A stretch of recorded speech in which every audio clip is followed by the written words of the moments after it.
As Switzerland is preparing to host the Ukrainian Peace Summit, today ambassadors of Switzerland and Ukraine spoke to the media about state of readiness in relation to this peace summit that is expected to get underway this coming weekend. Let's speak to the Ukrainian ambassador about the purpose of this peace summit and challenges facing those who are organizing this peace summit, as we know that Russia will not be part of this summit. Ambassador, quite an important peace summit, but the thorny issue is the absence of Russia, because you can't have peace when the other side is not part of this.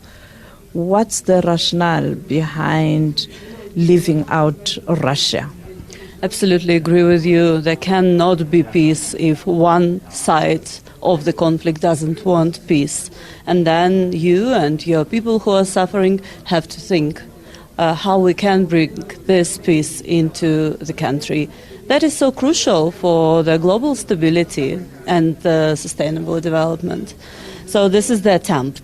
This is the yet another attempt to bring different actors, make it very inclusive as much as it's possible, to express the views of each sovereign and independent country, how we can achieve peace in Ukraine. So we are expecting to have around 100 representatives from different countries and international organizations in order for them to really express their views, how we can work together to achieve peace. It is about three main pillars as of today that are very crucial for us, that we are going to speak about on this platform. And I want to make it very clear that it will be the first inaugural meeting, but not last. But Russia is not there.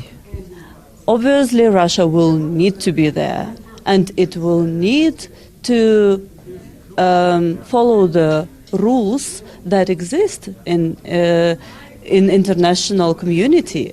This is what is that about. But if you talk about international community, why not use the UN system? Because Russia is a member of the UN.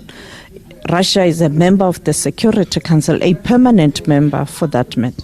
Right. We've been using that platform for 10 years already, since Russia actually started its war against Ukraine. And we still give the credit of trust to this organization to be able to speak about the solutions. There are a number of resolutions that condemned Russian invasion of Ukraine, annexation of Crimea, and yet we are still talking on that platform. More platforms, more engagements, more different platforms and countries that can host such talks are welcomed, and it will.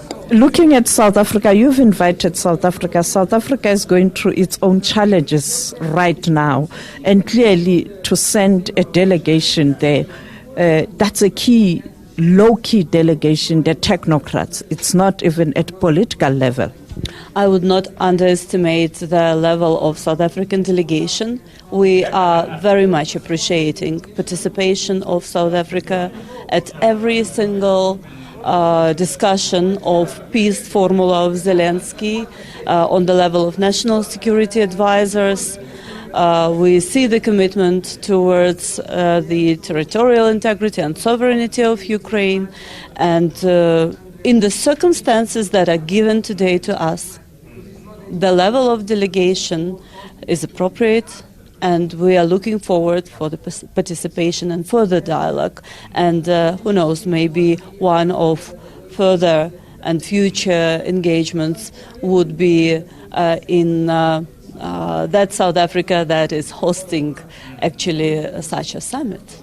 Thank you so much, Ambassador, for your time. That's a Ukrainian ambassador to South Africa. The Peace Summit starting on the 15th of June. The challenge here would be, of course, Russia not being part of this. We know that South Africa has pointed out that to have a lasting solution to this protracted war in Ukraine, all sides must be present. We know that China has also expressed similar sentiments. The other challenge is that U.S. is going to elections and the head of state of U.S. will not be there. However, the vice president of the United States of America will attend the peace summit.